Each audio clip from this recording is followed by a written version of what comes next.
Hello and welcome to Ecodhara. मैं प्रणीता और मेरे इस चैनल में हम लोग zero waste lifestyle, minimalism, better living, इन सब के बारे में बहुत सारी बातें करते रहते हैं। ऐसे ही कुछ बातों में मेरे इस सब्सक्राइबर ने मुझे सजेस्ट किया था कि मैं किचन डीक्लटरिंग पे वीडियो बनाऊं। अब मैंने भी 2 सालों से किचन डीक्लटर नहीं किया था, सारी चीज़ों को एक साथ नहीं देखा था, तो मैंने सोचा क्यों नहीं, मैं अपना किचन भी डीक्लटर कर लूँगी, आपके साथ जर्नी भी शेयर करूँगी, शायद आपको कुछ टिप्स मिल जाएंगे और देखने में मज़ा तो पक्का आएगा। तो चलिए स्टार्ट करते हैं। तो किचन डीक्लटरिंग करने से पहले मेरे किचन की हालत कुछ ऐसी थी, काफ़ी अच्छी थी मैं तो कहूँगी, क्योंकि 2 साल में जब उनको मैंने जमाया नहीं है कोई भी चीज़ों को, फिर भी वो अपनी अपनी जगह पे रखी हुई है और काफ़ी अच्छी कंडीशन में है।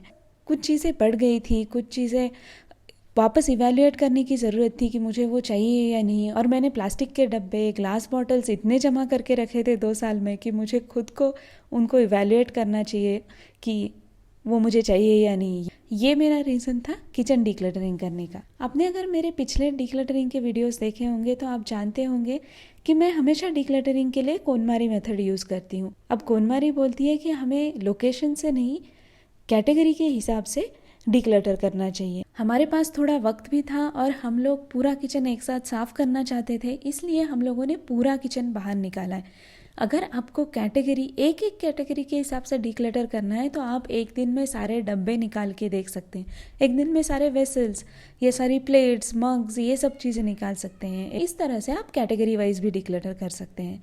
मैं तो सारा किचन एक साथ निकाल रही हूँ। अब किचन की सारी चीज़ें एक साथ निकालते वक्त हम लोगों ने इस बात का ध्यान ज़रूर रखा कि हम उसको बाहर निकालते वक्त कैटेगरी के हिसाब से रखें साथ में। जैसे सारे बर्तन एक साथ, या सारे डब्बे एक साथ, सारे मसाले एक साथ, सारे ग्रॉसरीज एक साथ, अगर कोई पैकेट्स, प्लास्टिक पैकेट्स वगैरह हो वो सब एक साथ। इस तरह से हम लोगों ने उसको अरेंज किया था। ये सारी चीज़ें निकालने के लिए हम लोगों को करीबन 1.5 घंटा लगा। अब सारी चीज़ें जब बाहर निकल गई और किचन पूरा खाली है, ऐसा मौका बहुत ही कम मिलता है, तो हम लोगों को उसको पूरा साफ़ करना था ताकि किचन साफ रहे, साफ सुथरा दिखे और कोई दाग धब्बे जो लग गए हो वो सारे निकल जाए। अब ये किचन साफ़ करते वक्त हमेशा हम लोग विनेगर से साफ़ करते हैं। आप देख सकते हैं मैंने वाइट विनेगर यूज़ किया है और उसको मैं, एक मेरे पास डाबर गुलाबरी की बॉटल है जिससे स्प्रे हो जाता है, तो मैं उस स्प्रे बॉटल में उसको भर देती हूँ और फिर जहाँ जहाँ दाग धब्बे दिख रहे हैं या फिर इन जनरल भी बस उसको स्प्रे कर दो और थोड़ी देर रहने दो, उसके बाद क्लीन करो तो काफ़ी चीज़ें निकल जाती है। आपका ग्रीस, ऑयल भी कम हो जाता है, काफ़ी हद तक निकल जाता है। अगर आपको विनेगर की स्मेल काफ़ी स्ट्रांग लग रही है तो आप उसमें बेकिंग सोडा, पानी ऐसे मिला के भी क्लीनर बना सकते हैं, वो भी एक सिंपल क्लीनर है। तो इस तरह से अपना क्लीनर यूज़ करके हम लोग पूरी किचन की साफ़ सफाई कर ली। अब ये ख़त्म होने के बाद हमारा नेक्स्ट स्टेप था सॉर्ट करना। सॉर्ट मतलब सारा जो भी किचन का सामान हमने निकाला था उनमें से हमें कौन सी चीज़ें चाहिए, कौन सी नहीं चाहिए, और कौन कौन सी चीज़ों को हमें एक बार और देखना पड़ेगा और डिसाइड करना पड़ेगा या कुछ स्टेप्स लेने पड़ेंगे। ऐसी सब चीज़ें हम लोग अलग अलग रख रहे थे। अब किचन आइटम्स डीक्लटर करते वक्त भी कोनमारी का सेम फंडा है, कीप व्हाट स्पार्क्स जॉय। जो आपको अच्छा लगे वो आप रखिए। अब किचन में मुझे लगता है कि थोड़ा इजी हो जाता है क्योंकि हमारे पास काफ़ी डायरेक्ट क्वेश्चंस रहते हैं। जैसे कोई मसाले हो तो क्या एक्सपायर हो गया है, या खाने की कोई चीज़ है तो क्या वो एक्सपायर हो गई है तो निकाल दो, नहीं तो रख दो।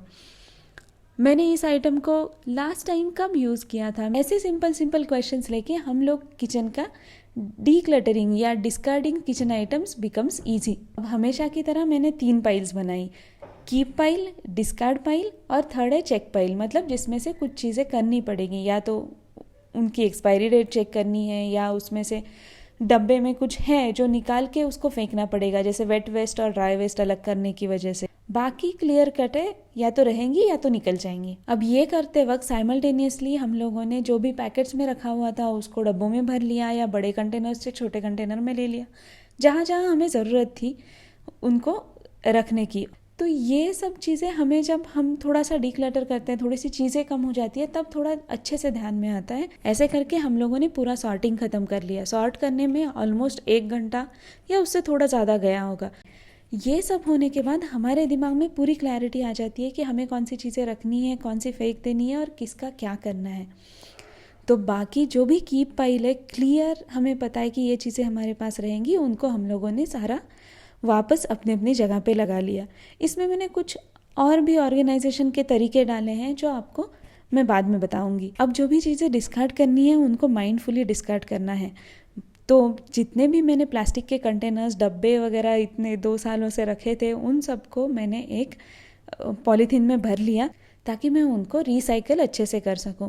और दूसरे पाइल में मैंने कुछ इलेक्ट्रॉनिक आइटम्स भरे, फिर मैंने ग्लास बॉटल्स जो भी मेरे पास थी वो सारी एक साथ भर दी, और जो भी प्लास्टिक पैकेट्स वगैरह थे उनको एक पॉलीथीन में भर के उसको प्लास्टिक के कंटेनर्स के साथ रख दिया ताकि ये सब रिसाइकलिंग ईजिली हो सकता है।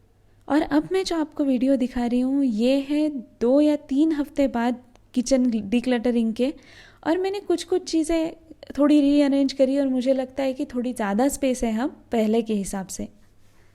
ये थी मेरी जर्नी किचन डिक्लटरिंग की।